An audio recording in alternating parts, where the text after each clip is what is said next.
దీని అంచనాలు ఏంది, నీళ్ళు ఏంది, ఏ విధంగా చెక్ డ్యాంలు కడతాము, ఏ విధంగా నీళ్లు తీసుకొస్తాము. ఈ రోజు ఉత్తి నీటి ప్రవాహమే కాదు అధ్యక్ష, ఈ ప్రాజెక్టు పేరు గండిపేట నుంచి గౌరెల్లి. గండిపేట దగ్గర ప్రారంభమై రామోజీ ఫిలిమ్స్ దగ్గర గౌరెల్లి ఔటర్ రింగ్ రోడ్ కి కనెక్ట్ అవుతుంది అధ్యక్ష. ఇది 55 కిలోమీటర్లు అధ్యక్ష. ఈ 55 కిలోమీటర్లు కూడా ఎలివేటెడ్ కారిడార్. ఈ రోజు ఔటర్ రింగ్ రోడ్ 160 కిలోమీటర్లు ఉంది. మధ్యలో నుంచి మధ్యలోకి పోవాలంటే 80 కిలోమీటర్లు ప్రయాణం చేయాలి. కానీ అదే గండిపేట నుంచి గౌరెల్లి వరకు మీరు ఎలివేటెడ్ కారిడార్ వేస్తే 55 కిలోమీటర్లలోనే మనం ఇక్కడ నుంచి అక్కడికి ప్రయాణం చేయడానికి అవకాశం ఉంది అధ్యక్ష. నార్సింగ్ దగ్గర ఒక జంక్షన్, అట్లా ప్రతి దగ్గర బాపుఘాట్ దగ్గర ఇంకొక జంక్షన్, చార్మినార్ దగ్గర ఇంకొక జంక్షన్, చాంద్రాయన్ కూడా మన చాదర్గట్ దాటిన తర్వాత ఇంకొక జంక్షన్, నాగోల్ దగ్గర ఇంకొక జంక్షన్, ఇట్లా ప్రతి జంక్షన్ లో ట్రంపెట్స్ క్రియేట్ చేసి ఔటర్ రింగ్ రోడ్ నుంచి సిటీలోకి వచ్చే వాళ్ళు అక్కడికి వచ్చి ప్రతి సర్కిల్లో ఎక్కడానికి దిగడానికి కూడా ట్రంపెట్స్ క్రియేట్ చేయమని ఈ రోజు ఎలివేటెడ్ కారిడార్స్ నిర్మించడానికి మనం అధికారులకు కన్సల్టెంట్స్ కు చెప్పినాం అధ్యక్ష.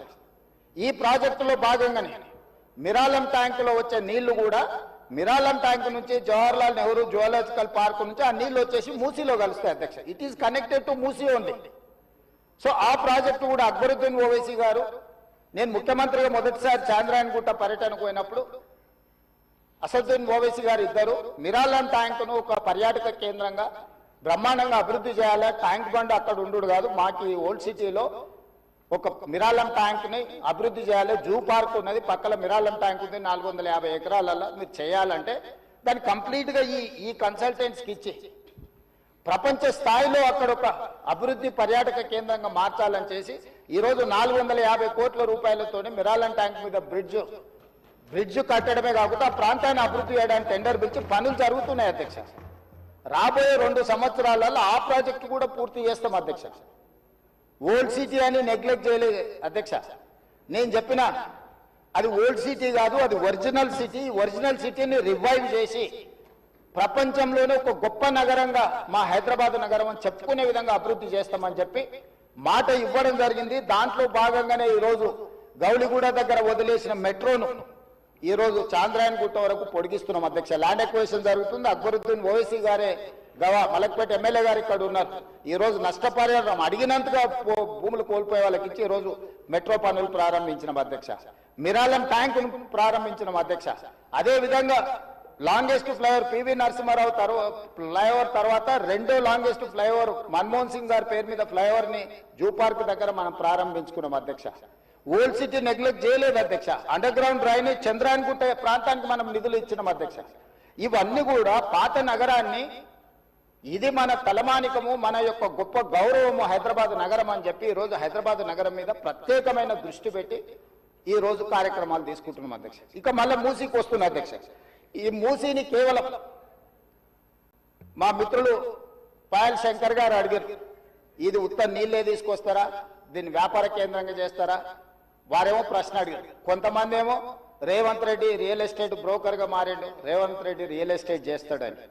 అధ్యక్ష, రియల్ ఎస్టేట్ ఒక ఇండస్ట్రీని ప్రమోట్ చేసి ఇండస్ట్రీకి అవసరమైన వసతులు కల్పించడం అనేది ప్రభుత్వం యొక్క బాధ్యత.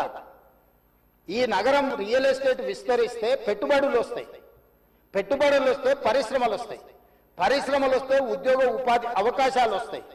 ఈ రోజు ఎకానమీని మనం పెంచుకోవాలంటే, ఆర్థిక వ్యవస్థ బలోపేతం కావాలంటే ఆ రోజు కూడా ఇట్లనే మాట్లాడిండు డాక్టర్ వైఎస్ రాజశేఖర రెడ్డి గారు. అంతకంటే ముందు నేదురుమల్లి జనార్దన్ రెడ్డి గారు హైటెక్ సిటీకి మొట్టమొదటిసారి ఫౌండేషన్ స్టోన్ వేసినప్పుడు పి జనార్దన్ రెడ్డి గారు పట్టుబట్టి మొట్టమొదట ఫౌండేషన్ స్టోన్ హైటెక్ సిటీకి పడ్డది. పి జనార్దన్ రెడ్డి గారు ఎమ్మెల్యేగా ఉన్నప్పుడు, నేదురుమల్లి జనార్దన్ రెడ్డి ముఖ్యమంత్రి ఉన్నప్పుడు పివి నరసింహారావు గారు వచ్చి మొదట హైటెక్ సిటీకి శిలాఫలకం వేసింది వాళ్ళు. తర్వాత ఆగిపోయింది. ఆ తర్వాత చంద్రబాబు నాయుడు గారు వచ్చిన తర్వాత మళ్ళీ చంద్రబాబు నాయుడు గారు, అటల్ బిహారీ వాజ్పేయి గారు వచ్చి హైటెక్ సిటీ నిర్మాణం చేశారు. ఆ రోజు కూడా ఇదే ఆరోపణలు చేశారు అధ్యక్ష. ప్రభుత్వం రియల్ ఎస్టేట్ వ్యాపారం చేస్తుందా? ప్రభుత్వానికి ఏం పని ఉంది అని. కానీ ఇలా విస్తరించిన నగరం ఎక్కడొచ్చింది అధ్యక్ష? సైబరాబాద్ అని గొప్పగా ఎందుకు చెప్పుకుంటున్నాం? ఐటీ కంపెనీలు, ఫార్మా కంపెనీలు, global capability centres, data centres, ఇవన్నీ ఎక్కడి నుంచి వచ్చినాయి అధ్యక్ష? ఈ రోజు ఫైనాన్షియల్ డిస్ట్రిక్ట్ నాలెడ్జ్ పార్క్ లో ఎన్ని లక్షల మందికి ఉద్యోగాలు వచ్చినాయి అధ్యక్ష? ఈ రోజు విస్తరించే నగరం అర్బనైజేషన్ అవుతుంది అధ్యక్ష. పట్టణ ప్రాంతాలు పెరుగుతున్నాయి, పట్టణీకరణ జరుగుతుంది. ఈ రోజు 55% జనాభా పట్టణాలలో నివసిస్తున్నారు అధ్యక్ష. రాబోయే 20-25 ఏళ్లలో 75% మన పట్టణాల యొక్క జనాభా పెరుగుతుంది అధ్యక్ష. కేవలం ఔటర్ రింగ్ రోడ్ ఇన్సైడే 1,34,00,000 మంది ప్రజలు నివసిస్తున్నారు అధ్యక్ష. 3,78,00,000 తెలంగాణ జనాభా ఉంటే ఔటర్ రింగ్ రోడ్ ఇన్సైడ్ మాత్రమే 1,34,00,000 మంది నివసిస్తున్నారు అధ్యక్ష. అంటే ఇక్కడ మోర్ దాన్ 1/3. టోక్యో ఒక సిటీలో తెలంగాణ జనాభా కంటే ఎక్కువ ఉన్నారు అధ్యక్ష. 4 కోట్ల మంది ఒక పట్టణంలో నివసిస్తున్నారు అధ్యక్ష. ఈ రోజు ప్రపంచం అంతా పట్టణాల వైపు వేగంగా విస్తరణ జరుగుతుంది. దానికి తగ్గట్టుగా మనం నగరాలను అభివృద్ధి చేసుకోవాలి. అందులో భాగంగానే ఈరోజు వికసిత్ భారత్ ప్రణాళిక ఏంది? ఈరోజు అందుకోసమే మా ఆయన దుఃఖం చూడు, ఆయన బాధ చూడు, కడుపులో విషము ఎట్లా అంటే కడుపు నిండా విషయం. మూసీలో ఉన్న కాలుష్యానికంటే వీళ్ళ కడుపులలో అంతకంటే ఎక్కువ విషయం ఉంది అధ్యక్ష. విషం జిమ్ముతున్నారు. మీరు మూసీ కాలుష్యమే ప్రమాదం అనుకుంటున్నారు అధ్యక్ష. ఈ మనుషుల కడుపుల్లో ఉన్న విషయం మూసీ కాలుష్యానికంటే ప్రమాదకరంగా తయారైంది అధ్యక్ష. ఏం నొప్పి అధ్యక్ష? నేను ఎవరినైనా విమర్శించిన అధ్యక్ష? నేను ఈ ప్రభుత్వం ఏం కార్యక్రమాలు చేపట్టబోతుందో సభలో సభ్యులు మాకు తెలవాలని అడిగినారు. పాయల శంకర్ గారు ఏమడిగినారు అధ్యక్ష? మేము సభ్యులము, ప్రభుత్వం ఏం చేస్తుందో మాకు వివరించండి, మేము కూడా మా చేతనైనా సాయం చేస్తామని మాట్లాడినారు అధ్యక్ష. నేను వివరాలు చెప్పే ప్రయత్నం చేస్తే విషయం ఎందుకు కక్కుతున్నారు అధ్యక్ష? ఈ రోజు క్వశ్చన్ అవర్లో సప్లిమెంటరీ క్వశ్చన్స్ 2 ఉంటాయి. 10 క్వశ్చన్స్ ఉండవు.